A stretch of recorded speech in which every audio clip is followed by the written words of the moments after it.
And we're back, YouTube. Thank you for tuning in. As always, I appreciate that. Today, let's talk about Uncharted Lost Legacy, a third-person action-adventure game by Naughty Dog. This one started actually as a DLC for the Lost Uncharted game, and you can actually tell that it was meant to be a DLC first, because it tells this story of two female characters who are looking for this artifact, and there is, of course, a bad guy who wants it too. So the story, the general story here is quite shallow. It's quite, it's the same in every single Uncharted game ever was. It tells the same story. Find this artifact, a bad guy, and there's a good ending. That's pretty much it. So the whole thing feels very familiar. But I do like the dynamics between these two female leads. They're very different characters. They start off on the wrong foot, but they sort of gradually bond, which is interesting. You get to know them a little bit more, and as the game progresses, which is great. But there have been better female characters in games before, like Horizon Zero Dawn and Tomb Raider. So this could have been something really special, but in the end, it's not really. Also, from a design point of view, you can tell this was meant to be a DLC, but it turned into its own game, especially when you start the game and the first level sort of takes place in the city, and it's very linear and scripted, as if the developers had this idea for an urban setting but decided to abandon it, because next up you're sort of dropped in this open world, nature area for you to explore these structures. And that's all good and fine, but it feels a bit disjointed.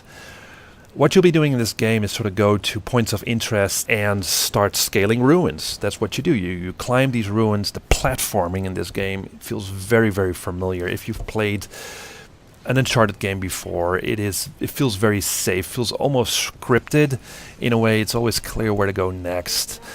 And it's just not very challenging. It never challenges you to think beyond moving up or forward. But damn, it looks cinematic. It really does. This is really a blockbuster looking game. But also that means that a lot of times controls are taken away from you as the player, right? You play a bit, there's a cutscene. You play a bit, there's a cutscene, and so forth and so forth. And this whole rhythm sort of becomes irritating. I just didn't like it after a while. I just want to play a game. I don't want a game to play me. That's my point, I guess. And along the way you'll run into hostile soldiers, but the combat, the shooting, is actually quite weak. It's always been weak, I think, in Uncharted games. It's cover-based, so you get behind a structure. Then soldiers will do that too. They pop out their heads, you shoot them in the head, that sort of thing, right? The combat has not evolved since the first game. There are some puzzles to be solved as you come to a certain point and you've climbed a tower or something like that. You come to this puzzle.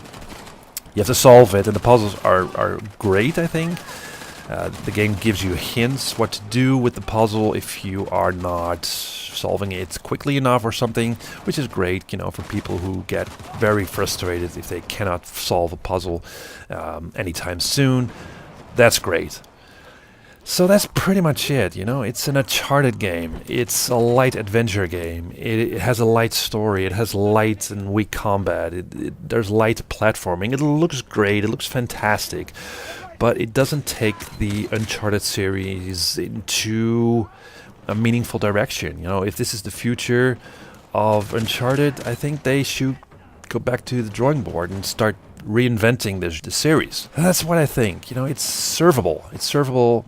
It's a fun time. It'll take you around 8 hours to complete, which means that it doesn't overstay its welcome. Yeah, good game, but not great. That sums it up quite well. Thank you for watching. See you next time.